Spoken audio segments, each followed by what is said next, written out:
morning students. நம்ம இப்போ unit 4ல் theory of simple பெண்டிங்கில் ஏற்கனவே பழைய வீடியோவில் தியரிஸ் கொஞ்சம் கணக்கு பார்த்துருப்பீங்க. இதில் நம்ம மிச்ச கணக்கை கண்டினியூ பண்ணலாம்.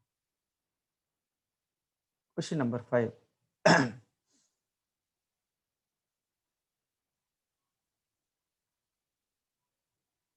A beam of I section. Beam வந்து இப்போ பீம்லாம் ஷேர் ஃபோர்ஸ் அண்ட் பெண்டிங் மூமெண்ட்டை படிச்சுட்டு இதுக்கு வாங்க, லைனாக வீடியோ பாருங்கள். பீம்னா என்னன்னு தெரியும். அது வந்து ஐ செக்ஷனில் இருக்குது. அது ஒரு கிராஸ் செக்ஷன் இது மாதிரி ஐ மாதிரி இருக்குது. அதோட size 300 × 180. Has a flange thickness 20. Web thickness 13. நான் என்ன சொன்னேன், மேலே இருக்கிற இந்த பட்டையாக இருக்கிறதுக்கு பேர் ஃப்ளாஞ்சஸ். டீயாக இருக்கட்டும், ஐயாக இருக்கட்டும், எதுவாக இருக்கட்டும், பட்டையாக இருக்கிறதுக்கு பேர் ஃப்ளாஞ்சஸ். வெர்டிக்கலாக மெல்லிஸாக நிற்கிது பார்த்தீங்களா, தின்னா, அதுக்கு பேர் வெப். ஓகேவா? இந்த ஃப்ளாஞ்சோட திக்னஸ் 20, இந்த வெப் திக்னஸ் 13. வெப்போட திக்னஸ் மாற்றி கொடுத்துருக்கான் 13. இது ரெண்டும் 20. Overall dimension 300 180. ஓகேவா?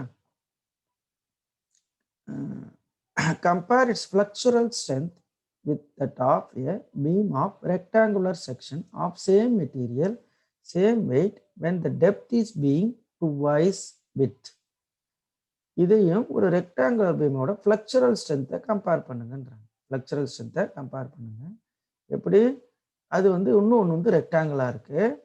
அது rectangular dimension B, vertical dimension D. இதான் மூமெண்ட் ஆஃப் இனர்ஷியாவிலும் படிச்சிருக்கோம். பி ஹரிசாண்டலாக இருக்கிறது பின்னு வச்சுக்கணும், வெர்டிக்கலாக இருக்கிறது டின்னு வச்சுக்கணும். ரெண்டும் ஒரே மெட்டீரியல், ஒரே வெயிட்டு, ஒரே டெப்த். இந்த டின்றது 2 times B. B is equal to 2 times B. இந்த டெப்த் இருக்குதுங்களா டி, இது வந்து 2 times பி. இந்த ஒரு ரிலேஷன் மட்டும் கொடுத்துருக்காங்க ரெக்டாங்கிள், அதை எழுதிக்கோங்க. கம்பேர் ஃப்ளெக்சுரல் ஸ்ட்ரென்த்னா என்ன பண்ணணும், Z1 Z2 கம்பேர் பண்ணணும். ஆர் Z1/Z2 ரேஷியோ கண்டுபிடிச்சி எது அதிகம் எது கம்மின்னு சொல்லணும். ஸோ இசட்டுக்கு பேர் தான் அது ஃப்ளக்சுரல் ஸ்ட்ரென்த். இப்போ இசட்டுக்கு என்ன ஃபார்முலா தெரியும், section modulus is equal to I/Y. இது எல்லாமே நம்ம பழைய அந்த மொமெண்ட் ஆஃப் இனர்ஷியாவில் படிச்சிருப்போம். அதனால் அதை படிச்சுட்டு இதுக்கு மொமெண்ட் ஆஃப் இனர்ஷியா படிச்சுட்டு இதுக்கு வரணும். நீங்கள் யூனிட் 3 அது யூனிட் 3 முடிச்சுட்டு 4க்கு வரணும். ஷேர் ஃபோர்ஸ் பெண்டிங் மூமெண்ட் முதல் டாபிக் முடிச்சுட்டு இந்த ரெண்டாவது டாபிக் வரணும், லைனாக வரணும். ஓகேவா? அடுத்தது Z equal to section modulus is equal to I/Y. இது முதல் இதை 1ன்னு வச்சுக்கிறோம், இந்த படத்தை ரெக்டாங்குலர் 2ன்னு வச்சுக்கிறோம். I1/Y1. ஓகேவா? I1/Y1.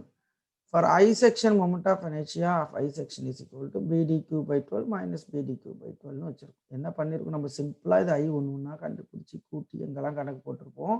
மொமெண்ட் ஆஃப் இனர்ஷியா கண்டுபிடிக்கும் போது அதே மாதிரியே போடலாம். இல்லைன்னா சிம்பிளான டெக்னிக் இப்போ உங்களுக்கு இங்கே சொல்லித்தரோம். இது என்ன பண்ணும், ஈக்குவலண்ட்டாக ஒரு ரெக்டாங்கிளாக மாற்றிருக்கீங்க. ஈக்குவலண்ட்டாக ரெக்டாங்கிள், அதோட டைமென்ஷன் என்ன 180, இது 300. அதை மாற்றலை. இந்த நடுவில் இருக்கிற சின்ன பீஸ் என்ன பண்ணுறோம், இதில் பாதி இங்கே போட்டுரும், மிச்சம் பாதி தூக்கி இங்கே போட்டோம். 13 இருக்கா, அப்போ அந்த 13 என்ன பண்ணுறோம், ஒரு 6.5 வெப் திக்னஸ் 13.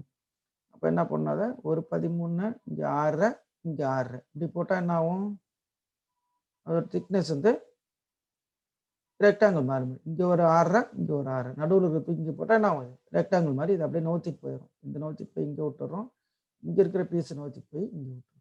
ரெண்டாக கட் பண்ணிக்கு வந்து 13, இந்த 6.5 கட் பண்ணி இங்கே தூக்கிட்டு வந்துடு, அடுத்த 6.5 தூக்கிட்டு வந்து இங்கே வந்துடு. அப்போ என்ன மாறும், இந்த மாதிரி ரெக்டாங்கிளாக மாறிடும். அதோட திக்னஸ் 13. ஓகேவா? இது கூட்டினா 13 இருக்கும். இப்போ மொத்தமாக எவ்வளோ, 300. 300ல் இந்த 13 போச்சுன்னா எவ்வளோ, 287. அதுக்கப்புறம் இந்த ஹைட் எவ்வளோ, 180. 180ல் இந்த 20 இங்கே 20 போச்சுன்னா மிச்சம் எவ்வளோ, 110. இப்போ இன்னர் டைமென்ஷன் கிடைச்சிடும். அப்போ இதை வந்து ஈக்குவலண்ட் ரெக்டாங்கிளாக மாற்றிட்டு நம்ம ஈஸியாக மொமெண்ட் ஆஃப் இனர்ஷியா கண்டுபிடிச்சிடலாம்.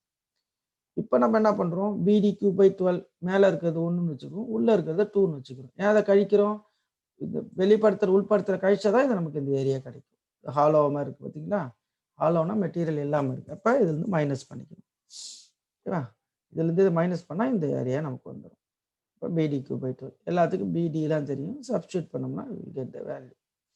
இது வந்து என்னது, பி 300 × 150 cube divided by 12. இது 287 × 110 cube divided by 12. அவ்வளோதான். You will get the I1 கிடைச்சிடும். இதோட y max எவ்வளோ? இந்த படத்தில் பாதி, இந்த வெர்டிக்கல் ஹைட்டில் பாதி எவ்வளோ? 150ல் பாதி, 150ல் பாதி 75. ஓகேவா? இதை போட்டால் Z1 கிடைச்சிடும். அதே மாதிரி Z2 ரெக்டாங்கிள், அந்த ரெக்டாங்கிள் தான் திருப்பி இங்கேயும் வரைஞ்சிருக்கேன். இது ஒரு டைமென்ஷன் பி, இன்னொரு டைமென்ஷன் டி, டிக்கு பிக்கு ரிலேஷன் கொடுத்துருக்கான், D is equal to 2b. இப்போ இதுக்கு மொமெண்ட் ஆஃப் இனர்ஷியா கண்டுபிடிச்சிக்கோங்க. ஓகேவா? இது மொமெண்ட் ஆஃப் இனர்ஷியா என்ன வரும்? b d cube by 12. d cube பதில் என்னென்ன எழுதுறீங்க? 2bக்கு ஹோல் கியூப்னு எழுதணும். ஓகேவா? 2bக்கு ஹோல் கியூப்னு எழுதணும். அது பின்னாடி எழுதியிருக்கும், இங்கே எழுதியிருக்கும் பாருங்க. b d cube by 12, y வந்து d by 2. ஓகேவா? அப்போ என்ன ஆகும்? bd ஸ்கொயர் பை 6ன்னு வந்திருக்கும். அது bdயை கண்டுபிடிச்சிட்டு வேல்யூ சப்ஸ்டிட் பண்ணுறாங்க. ஏன்னா இதுக்கு எல்லாமே தெரியும், வேல்யூவாக போட்டுட்டோம். இதுக்கு என்ன வேணுங்க? bd cube by 12, இந்த d by 2, இந்த dடியை அடிச்சிடலாம். இப்போ bd ஸ்கொயர் பை 6ன்னு இருக்கும். இதுக்கு பிஓ டிஏ தெரிஞ்சால் நம்ம சப்ஸ்டிட் பண்ணி ஆன்சர் எடுக்கலாம். அதுதான் இங்கே கண்டுபிடிக்க போகிறோம். அதுக்கு தான் இன்னொரு ரிலேஷன் கொடுத்துருக்காங்க, ரெண்டும் ஒரே மெட்டீரியல். அப்புறம் ஒரே மெட்டீரியல்னா என்ன அர்த்தம்? ரெண்டும் ஒரே வெயிட்டு. ஒரே வெயிட்னா W is equal to mg. இப்போ என்ன பண்ணலாம்? ஜிஜி அடிச்சிடலாம். m1 m2 equal. m1க்கு என்ன formula? Mass is equal to rho into V. Mass is equal to rho into V. இப்போ ρ1 v1 ஈக்குவல் டு ρ2 v2. ரோவை அடிச்சிடலாம். டென்சிட்டி வந்து ஒரே மெட்டீரியல்னா ஒரே டென்சிட்டி தான் இருக்கும். அடுத்து v1 is equal to v2. Veena volume. Volume எப்படி எழுதலாம்? Area into length. ரெண்டும் ஒரே லென்த்துன்னு கொடுத்துருக்காங்க. அப்போ area into length, area into length, length அடிச்சிடலாம்.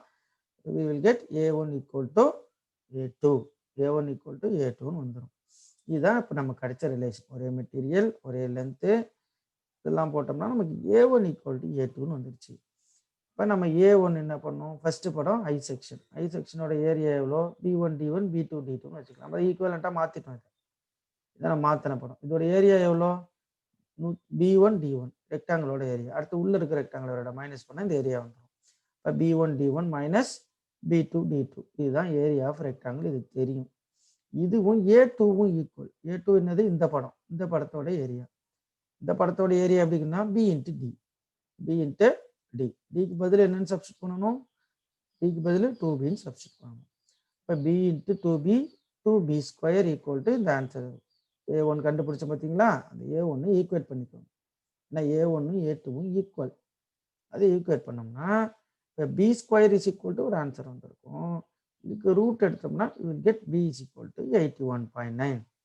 அடுத்து டி அதை வச்சு கண்டுபிடிச்சலாம். பிக்கு டிக்கு என்ன relation? D is equal to 2 into B. இதை கண்டுபிடிச்சலாம். இப்போ வந்து இந்த ரிலேஷனில் போடுங்க. y இஸ் ஈக்குவல் டு என்னது? இந்த டியில் பாதி. டியில் பாதி எவ்வளோ? பினாவே 2b. 2bயில் பாதி ஒரு பி. அப்போ வரும் b. ஓகேவா? இது எல்லாத்தையும் வச்சுட்டு இங்கே சப்ஸ்டிட் பண்ணுங்க. z2 is equal to i2 by y2. i2க்கு என்ன ரிலேஷனு? b dq by 12. அடுத்தது yக்கு வந்து d பை 2. இந்த டிலாம் அடித்தோம்னா bd ஸ்கொயர் பை 6. இது இதுக்காக தான் கண்டுபிடிக்க போகணும். இதில் பியும் தெரியும், டியும் தெரியும். சப்ஸ்டிட் பண்ணுங்க, ஆன்சரை கண்டுபிடிங்க.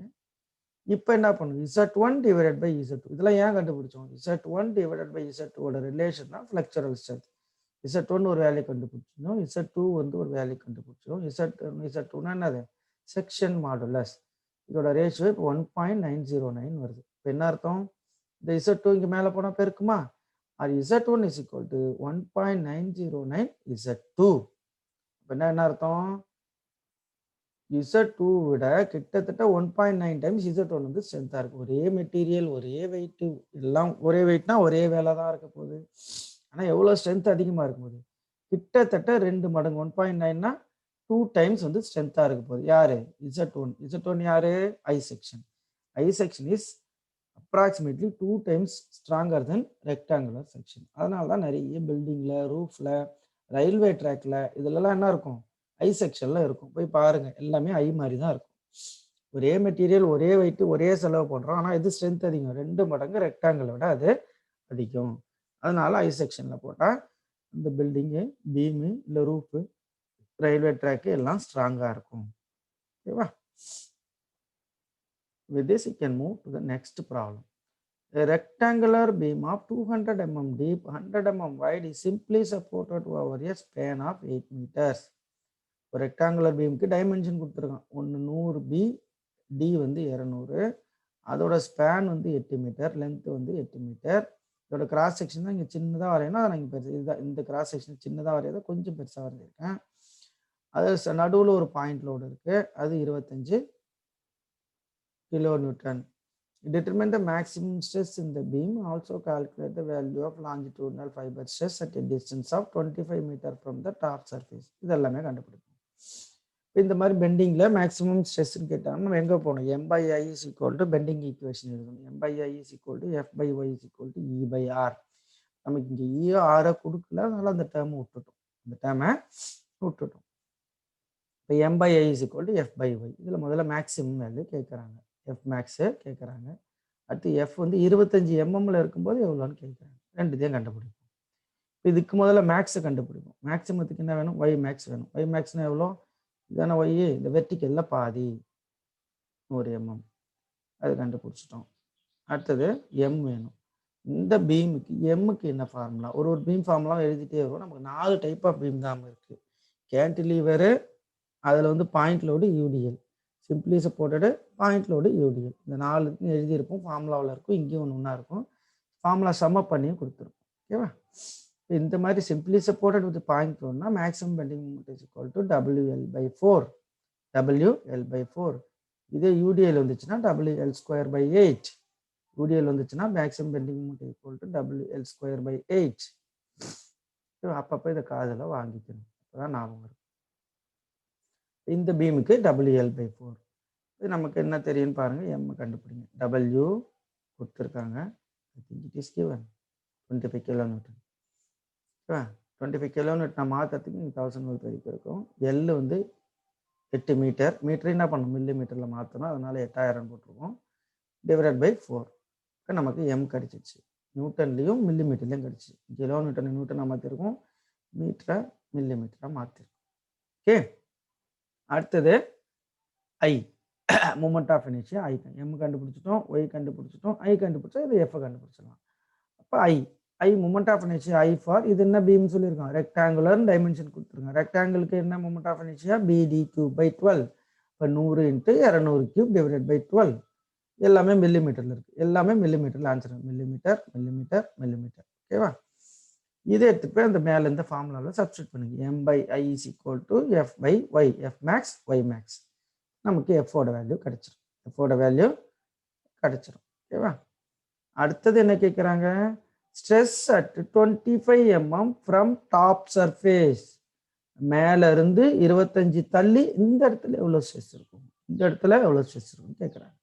இப்போ நம்ம என்ன ஒய் வேல்யூ பண்ணணும்? ஒய்னா அது இந்த நடு நியூட்ரல் ஆக்சிஸ், என்ன நியூட்ரல் ஆக்சிஸ், இந்த சென்டர் பாயிண்ட்ல இருந்து எவ்வளோ தூரம் போகுதுதான் அதுதான் ஒய். மேக்ஸிமம் எவ்வளோ தூரம் போகும்? டாப் வரைக்கும் போக முடியும். அது 100ன்னு படித்தோம். நம்ம இங்கே 25ல் கேட்கும்போது இந்த பாயிண்ட் நோட் பண்ணிக்கணும். இந்த இடத்துல எவ்வளோ ஒய்யோட வேல்யூ? மேலேருந்து 25 தள்ளலாம், ஒய்யோட வேல்யூ எவ்வளோ? இங்கே இந்த நியூட்ரல் ஆக்சிஸ் இது எவ்வளோ தூரம் போகுதோ அதான் ஒய். அப்போ எவ்வளோ இருக்கும்? 100ல் 25 போச்சுன்னா மிச்சம் 75 ஒய்யோட வேல்யூ. 75 ஒய்யோட வேல்யூ. இந்த ஒய் வேல்யூ புதுசாக கண்டுபிடிச்சி அதே ஈக்குவேஷன் சப்ஸ்டியூட் பண்ணால் இவளுக்கு எந்த answer? M/I is equal to F25ல கேட்குறான்.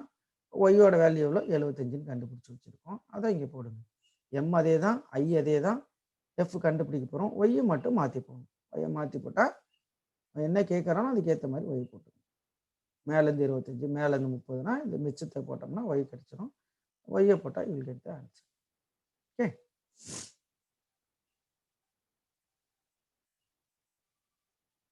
the next problem. A cast iron water pipe 450 mm bore and 25 mm thick is supported at 2 points. ரெண்டு பாயிண்ட்ல சப்போர்ட் பண்ணாவே என்ன அர்த்தம்? அதுக்கு பேரு சிம்பிளி சப்போர்ட்டட் பீம். அதுதான் ஞாபகம் வச்சுக்கணும். அதுதான் இதில் முக்கியமான பாயிண்ட். 2 பாயிண்ட்ல சப்போர்ட் பண்ணால் சிம்பிளி சப்போர்ட்டட் பீம். 2 பாயிண்ட்ல சப்போர்ட் பண்ணிருக்கேன். அதோட ஸ்பேன் வந்து 9 meters or support 9.9 meter apart. அப்படின்னா அது ரெண்டுத்துக்கும் உள்ள gap 9 meter. Find the maximum stress in the metal when it is running full. ஃபுல்லாக ரன் ஆகும்போது எவ்வளோ மேக்ஸிமம் ஸ்ட்ரெஸ்ஸு? என்ன அர்த்தம்? ஃபுல்லாக தண்ணி போகும்போது எவ்வளோ stress? when the running full, the specific weight of cast iron. இந்த cast ironோட ஸ்பெசிஃபிக் வெயிட் கொடுத்துருக்காங்க. Specific weight of water. ஒரு கேஸ்டியன் பைப்போட வெயிட்டும் கொடுத்துருக்காங்க, தண்ணியோட வெயிட்டும் கொடுத்துருக்காங்க. தண்ணி ஃபுல்லாக போகும்போது இப்போ என்ன வெயிட் இருக்கும்? இப்போ தண்ணி இங்கே ஃபுல்லாக போகுதுன்னா என்ன அர்த்தம்? எல்லா இடத்துலையும் வெயிட் இருக்குது. எல்லா இடத்துலையும் வெயிட் இருந்தால் அர்த்தம் எல்லா இடத்துலையும் லோடு இருக்குது, ஒரு பாயிண்ட்ல மட்டும் இல்லை. எல்லா இடத்துலையும் லோடு இருந்தால் அதுக்கு பேர் என்ன? Uniformly distributed load. ஒரே ஒரு புள்ளியில் மட்டும் லோடு இருந்தால் அதுக்கு பேர் point load or concentrated load. Point load or concentrated load. இது தண்ணி போகுது, எல்லா இடத்துலையும் போகுதுன்னு அர்த்தம் எல்லா இடத்துலையும் வெயிட் இருக்குன்னு அர்த்தம். அப்போ யூடிஎல்லுக்காக இந்த வார்த்தையெல்லாம் கொடுத்துருக்காங்க. இது பேர் என்னன்னு எடுத்துக்கணும் நம்ம கடைசியா. It is UTL. யூடிஎல்லாம் நான் ஏற்கனவே சொன்னேன். என்ன maximum bending moment formula? WL²/8. WL²/8 இங்கே எழுதியிருப்பது பாருங்க, WL²/8. அவ்வளோதான் இதுல இருந்து நம்ம எடுத்துக்க வேண்டியது. இது கிராஸ் செக்ஷன் சர்க்கிள்னு கொடுத்துருக்காங்க, அதாவது பெருசாக படம் வரைஞ்சிருக்கும். சர்க்குலர் டைமென்ஷன் கொடுத்துருக்காங்க. எவ்வளோ? 480 mm போர். போர்னா என்னது? உள்ள இருக்கிற இந்த ஹாலோவுக்கு பேர் போர். ஓகேவா? அதுக்கு பேர் போர். அதுக்கப்புறம் அவுட்டர் திக்னஸ்னா 25. இங்கே 25, இங்கே 25 தான் மொத்தம் எவ்வளோ வரும்? 500. இதோட அவுட்டர் டயமீட்டர் 500, இன்னர் டயமீட்டர் தான் போருன்னு சொல்றாங்க. இன்னர் டயமீட்டர் எவ்வளோ? 450. ஓகேவா? திக்னஸ் 25ன்னு கொடுத்துருங்க. அப்போ இங்கே ஒரு திக்னஸ், இங்கே ஒரு திக்னஸ், மொத்தமாக கூட்டினா எவ்வளோ வரும்? 25, 25, 50, 450, 500. எவ்வளோதான். இதை ஃப்ரேம் பண்ணிட்டா இதுக்கப்புறம் கணக்கு போகுது. Weight of pipe, weight of pipe per unit length. பைப்போட வெயிட், வெறும் பைப்போட வெயிட் எவ்வளோன்னு முதல்ல கண்டுபிடிக்க போகிறேன். பைப்போட வெயிட்டுக்கு வேணும் என்ன பண்ணணும்? வெயிட் ஏற்கனவே படித்தோம், W=mgன்னு படித்தோம், பர் யூனிட் லென்த். ஆனால் இங்கே என்ன கொடுத்துருக்காங்க? ஸ்பெசிஃபிக் வெயிட் கொடுத்துருக்காங்க. ஸ்பெசிஃபிக் வெயிட் ஆஃப் பைப் எவ்வளோ? கேஸ்டியானோட வெயிட் எவ்வளோ? இவ்வளோ நியூட்டன் பர் மீட்டர். ஒரு மீட்டர் கியூபுக்கு இவ்வளோ நியூட்டன். மீட்டர் கியூப்னா என்னது? வால்யூம். இப்போ வெயிட் பை வால்யூம். ஸ்பெசிஃபிக் வெயிட்னா என்னது? Weight by volume. வெயிட் வேணும் என்ன பண்ணணும்? இது ரெண்டு வால்யூத்தால் பெருக்கணும். மீட்டருக்கு போய் இங்கே போய் பெருக்கணும். அப்போ இதை ஸ்பெசிஃபிக் வெயிட்டை வால்யூத்தால் பெருக்கணும், என்ன கிடைச்சிடும்? நமக்கு வெயிட் கிடைச்சிடும். இந்த வால்யூம் என்ன பண்ணுவோம்? ஏரியா இன்ட்டு லென்த்துன்னு போடுவோம். Area into length. இந்த லென்த் 1 மீட்டர் தான், இந்த லென்த்தை விட்டுட்டோம். இப்போ area into specific weight. Area into length into specific weight. Area into length volume into specific weight. Length 1 metre, per மீட்டர்னு விட்டதுனால அதை விட்டுட்டோம், 1ன்னு போட்டு விட்டுட்டோம். இப்போ area into specific weight of pipe. இப்போ ஏரியா என்ன ஃபார்முலா? 5/4 ஏரியா ஆஃப் பைப்பு கண்டுபிடிக்கணும். 5/4 d1² - d2². ஆல் ஓவர் தான் d1² - d2² ஏரியா கிடைச்சிச்சு. இந்த ஏரியாவை என்ன பண்ணுறோம்? இந்த போட்டு இதோட ஸ்பெசிஃபிக் வெயிட்டை போட்டால் நமக்கு என்ன கிடைச்சிடும்? வெயிட் கிடைச்சிடும். ஸ்பெசிஃபிக் வெயிட்டை போடும்போது பார்த்தீங்கன்னா நம்ம ஏரியாவை மில்லிமீட்டரில் போட்டு வச்சுருக்கோம். எல்லாமே மில்லிமீட்டரில் இருக்கும். அப்போ இது என்ன பண்ணணும்? மில்லிமீட்டரில் போடணும். மீட்டருக்கு மில்லிமீட்டருக்கு ரிலேஷனே ஏற்கனவே படிச்சிருக்கோம். 10⁻9 இருக்கும். இது கீழே இருந்தால் 10⁻9 டிவைட் பண்ணினா என்ன ஆகிடும்? இது மில்லிமீட்டராக மாறிடும். 10⁻9 டிவைட் பண்ணி மில்லிமீட்டரை மாற்றிட்டு இது பெருக்குனா you will get the weight of the pipe per metre length. ஒரு மீட்டருக்கு பைப் எவ்வளோ லென்த்து, எவ்வளோ வெயிட்டுன்னு கிடைச்சிடும். Okay, per metre length. இங்கே நம்ம பர் யூனிட் லென்த் எம்எம்ல படிக்கிறது எல்லாமே மில்லிமீட்டரில் கிடைச்சிடும். அடுத்து weight of water per unit length. அடுத்து என்ன பண்ணணும்? வெறும் காலி பைப்பு படிச்சோம். இப்போ வாட்டர் எவ்வளோ வெயிட் அப்படின்னு படிக்கணும். வாட்டர் எங்கே போகுது? உள்ளே இருக்கிற ஏரியாவில் மட்டும்தான் தண்ணி போகும். தண்ணி உள்ளே இருக்க தானே போக முடியும். இப்போ வாட்டரோட ஏரியா எவ்வளோ? இந்த இன்னர் ஏரியா மட்டும்தான் வாட்டரோட ஏரியா. ஏரியா ஆஃப் வாட்டர் வந்து உள்ளே இருக்கிற இன்னர் ஏரியா. 5/4 × d². இங்கே டி வந்து 450. இதை போட்டால் இந்த ஏரியா கிடைச்சிடும். வாட்டரோட ஸ்பெசிஃபிக் வெயிட் எவ்வளோ? உள்ளே தான் தண்ணி போகும். இப்போ இந்த ஏரியா தான் வாட்டருக்கு எடுத்துக்கணும். தண்ணியோட ஸ்பெசிஃபிக் வெயிட் எவ்வளோ? 10. ஓகேவா? 10 × 10⁻³ கிலோமீட்டரில் கொடுத்துருப்பாங்க. அதை திருப்பி நம்ம மீட்டர் மில்லிமீட்டரை மாற்றி ஒரு 10⁻9 டிவைட் பண்ணுறோம். ஓகேவா? டிவைட் பண்ணால் இதோட இது கிடைச்சிடும். இப்போ இது ரெண்டுத்தையும் பெருக்குனா என்ன கிடைக்கும் நமக்கு? Weight of the water per யூனிட்லேருந்து கிடைச்சிடும். இப்போ ரெண்டு வெயிட்டையும் கூட்டினா எவ்வளோ இருக்கும்? பைப்பையும் தண்ணியும் கூட்டினா டோட்டல் வெயிட் கிடைச்சிடும். பைப்பையும் தண்ணியும் கூட்டினா டோட்டல் வெயிட் கிடைச்சிடும். இவ்வளோதான். இதுதான் நம்மளோட ப்ரிலிமினரி ஸ்டெப். முதல்ல என்ன பண்ணணும்? இது யூடிஎல்னு நமக்கு புரியணும். அதுக்கு ஏன்னா உள்ள எல்லா இடத்துலையும் ரோடு இருந்தால் யூடிஎல். அப்புறம் இதோட பைப்போட வெயிட்டு தனியாக கண்டுபிடிக்கணும். அதுக்கு ஏரியாவும் ஸ்பெசிஃபிக் வெயிட்டையும் பெருக்கிறோம். அடுத்தது தண்ணியோட வெயிட்டை கண்டுபிடிக்கிறோம். அதுக்கு ஏரியா ஸ்பெசிஃபிக் வெயிட்டை பெருக்கிறோம். தண்ணி எந்த ஏரியாவில் போகுதோ அந்த ஏரியா மட்டும் எடுத்துக்கணும். ரெண்டு ஸ்பெசிஃபிக் வெயிட்டையும் மில்லிமீட்டரில் கன்வெர்ட் பண்ணிவிட்டு இது மாதிரி அதுக்கப்புறம் அதை சப்ஸ்டியூட் பண்ணால் இவங்க எடுத்த டோட்டல் வெயிட்டு. ரெண்டுத்தையும் கூட்டினா டோட்டல் வெயிட் கிடைச்சிரும். இப்போ என்ன பண்ணுறோம்? WM = WL²/8. இந்த டோட்டல் வெயிட்டை டபிள்யூவாக எடுத்துக்கணும். அதுக்கு தான் கண்டுபிடிச்சோம். W L square divided by 8. நமக்கு என்ன கிடைச்சிரும்? பெண்டிங் மொமெண்ட் கிடைச்சிரும். Y max என்னது? இப்போ நமக்கு இங்கே என்ன கிராஸ் செக்ஷன் டயமீட்டர் தான். இப்போ டயமீட்டரில் பாதி இதான centre point. Centre point top most இருக்க வரைக்கும் அதுதான் வந்து ஒய். இப்போ டயமீட்டரில் பாதி எவ்வளவோ அதுதான் ஒய். D/2 500ல் பாதி 250. ஓகேவா? அடுத்து I is equal to 5/64 d⁴ for circle. சர்க்கிளுக்கு என்ன moment of inertia formula? 5/64 d⁴ 5/64 d⁴. Hollow இருந்தால் d1/4 மைனஸ் d2/4. ரெண்டுமே தெரியும். சப்ஸ்டியூட் பண்ணால் அது கிடைச்சிடும். எல்லாத்தையும் இங்கே போடுங்க. M/I is equal to F/Y. M தெரியும், I தெரியும், Y தெரியும், F கண்டுபிடிச்சிடும். ஓகேவா? இப்போ இந்த pipe is empty, only pipe is consider. முதல்ல என்ன பண்ணோம்? ஃபுல்லாக தண்ணி போகுது. அப்போ எவ்வளோ? 2 பார்ட் கேட்டுருக்காங்க. ஃபைண்ட் தி மேக்ஸிமம் ஸ்ட்ரெஸ் இந்த metal and is running full. எம்டியாக இருந்தால் என்ன பண்ணணும்? அதையும் கண்டுபிடிச்சிட்டு கேட்கல, இருந்தாலும் அதையும் கண்டுபிடிச்சிடும். இந்த பைப் இஸ் எம்டி, பைப்பில் தண்ணி போகலன்னா ஒன்லி பைப் வெயிட் மட்டும், தண்ணியோட வெயிட்டை விட்டுடணும். அப்போ என்ன பண்ணணும்? தண்ணியோட வெயிட்டை விட்டுட்டு பைப் வெயிட்டை மட்டும் கன்சிடர் பண்ணணும். அதுக்கு இதே ஃபார்முலா தான், WL²/8. W இது மட்டும் மாறும். W மாறதுனால நமக்கு M மட்டும் மாறும். அதே I தான், அதே Y தான். YIலாம் மாறாது. சப்ஸ்டியூட் பண்ணால் வில் கெட் தி ஸ்ட்ரெஸ். இப்போ தண்ணி போகலைன்னா ஸ்ட்ரெஸ் வந்து எவ்வளோ இருக்குது? 6.98 இருக்குது. தண்ணி போச்சுன்னா 10.0. இப்போ தண்ணி போக போக வெயிட் அதிகமாகும், இப்போ ஸ்ட்ரெஸ் லெவல் அதிகமாகும். இதை நம்ம இதில் புரிஞ்சிக்க வேண்டியது. ஓகேவா? With this I can stop it. Remaining we will see in next class.